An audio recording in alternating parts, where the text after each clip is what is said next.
will pursue this, but can you believe it? Partially funded by NASA. It figures. Alex, welcome back. Somebody writes a very interesting note here. If human beings have been on the planet for 22 million years, then this person speculates, Chris, as a matter of fact, in Beaverton, Oregon, I guess, that fossil fuels may not entirely be comprised of what we thought they were. An ugly thought. In other words, we think fossil fuels are the dinosaurs. And maybe in part they are, but if humans have been here for 22 million years, maybe it's more than just dinosaurs. Yes, sir. The guy in Beaverton is correct. Uh-huh.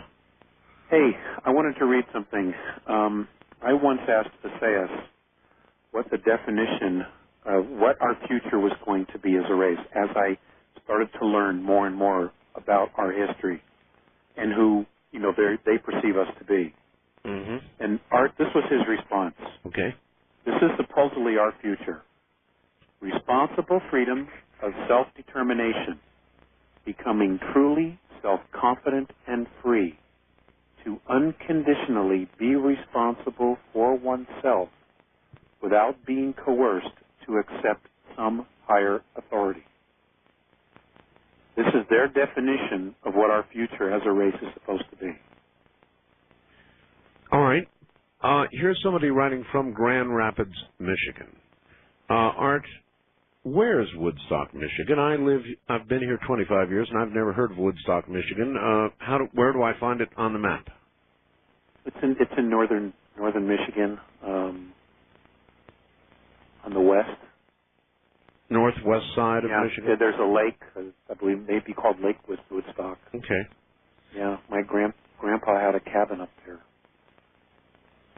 You understand that people have a difficult time buying this. I mean, they have all kinds of very deep-seated, I don't know if prejudice is the right word, prejudices of what they've learned and believe. And so they revolt listening to something like this. Well, I can totally relate to that. But Art, I'm just delivering the message because that's what I agreed to do. Oh, I know, but so many things about our history we were told, we would never do. This never could happen. This never did happen. And what happened? We found out differently. And facts do not cease to exist just because people choose to ignore them, whatever they are. There is life out there, and it is abundant.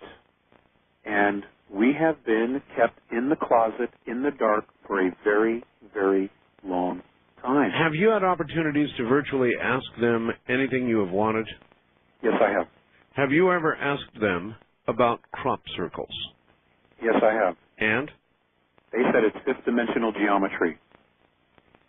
And they are leaving these, the races that leave them, it is a language that is being left for the Magi. Now, who are the Magi? The Magi are the blue bloods. They are what's left over. Let me back up a little bit. The Magi are human beings whose bloodline is extraterrestrial. Now, we'll just take Nibiru.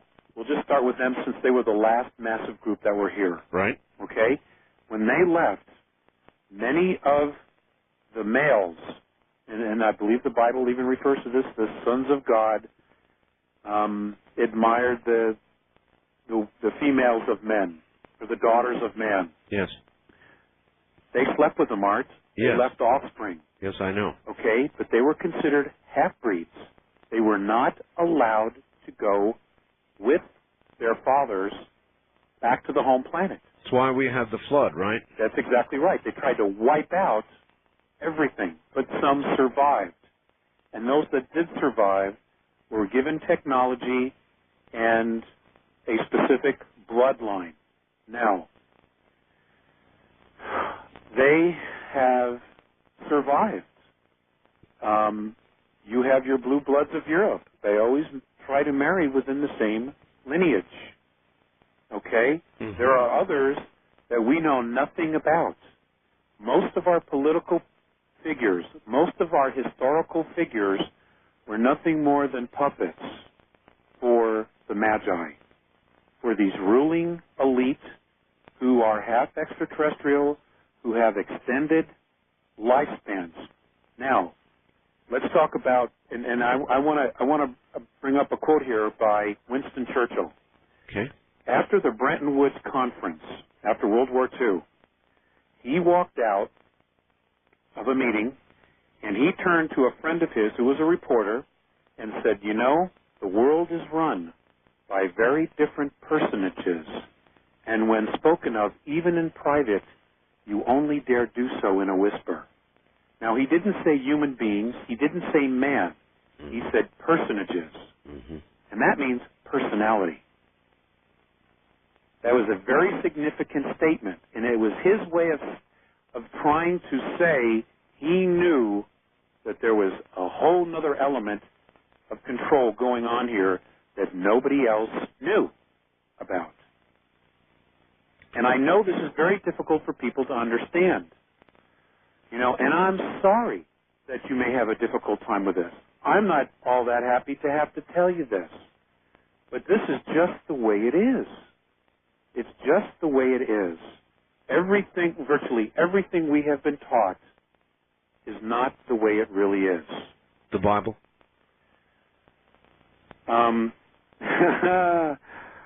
Oh, boy.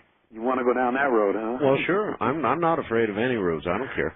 Okay. Sure. I mean, look, let us begin at the beginning. Genesis. It tells us about creation, supposedly. Yes, it does. But, you know, understand that, Art, the God of the Bible, both in the New Testament and the Old Testament, are extraterrestrials. End of story. That's who they are. They're extraterrestrials. So then, the Bible, with regard to Genesis particularly, it's the Cliff Notes version of part of our history.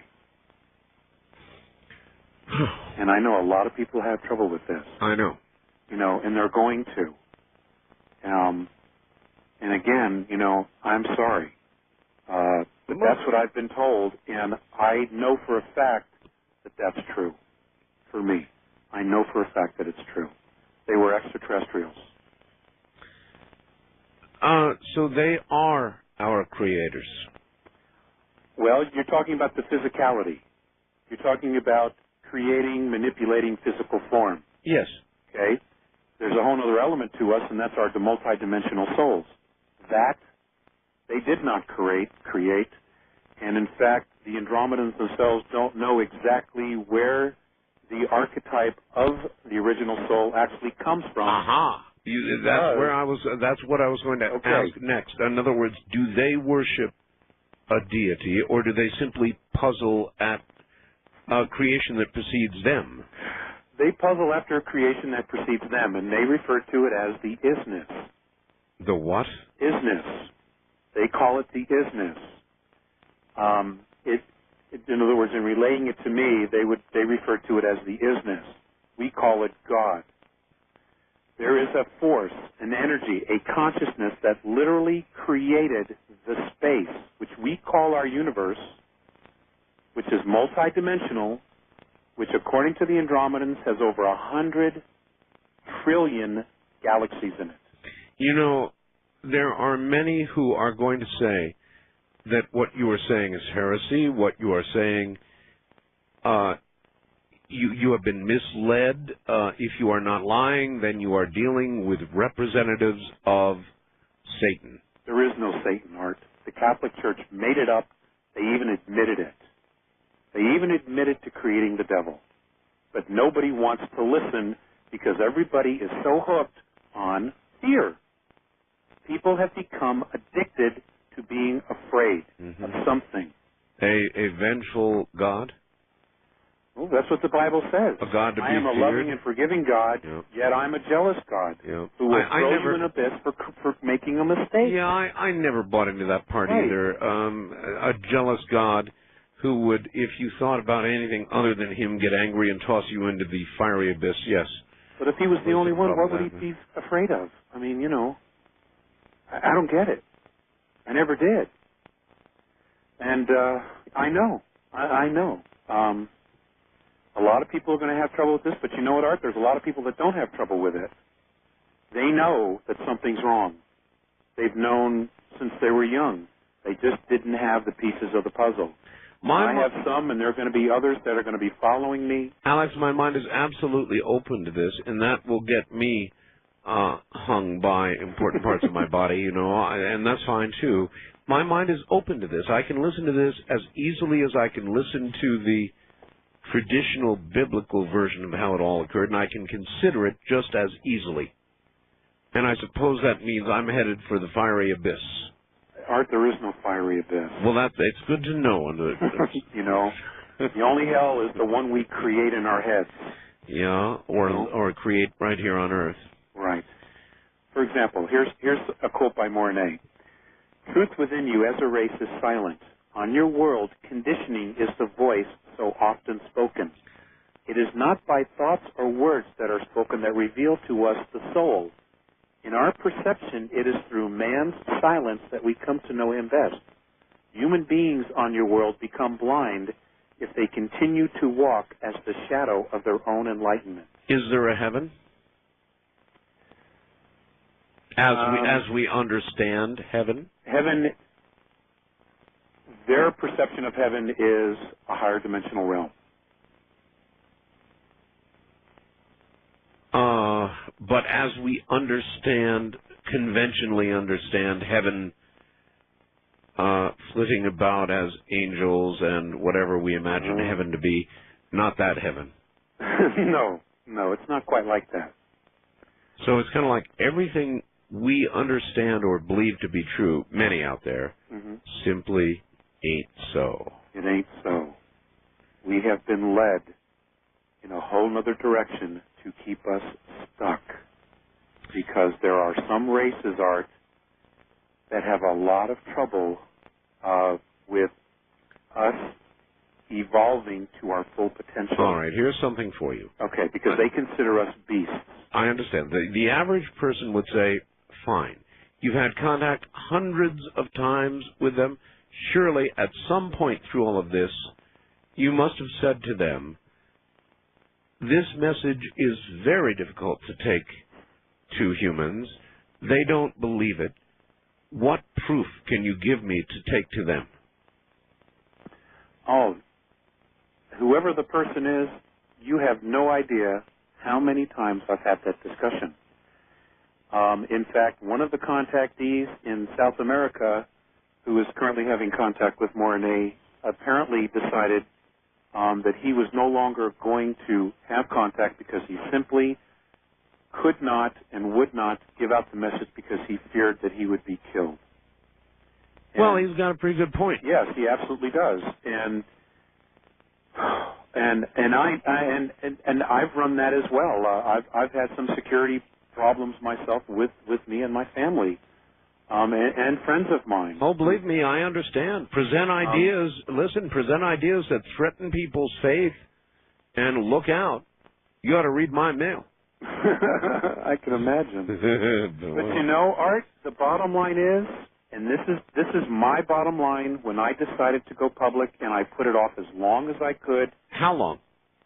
Years. That's a good question. I put it off 10, 15 years. Really? Yes, sir. Yep. And I still get reluctant to do it. I was terrified to do your show, honestly, because I know what this information does to people. I know it turns their world upside down.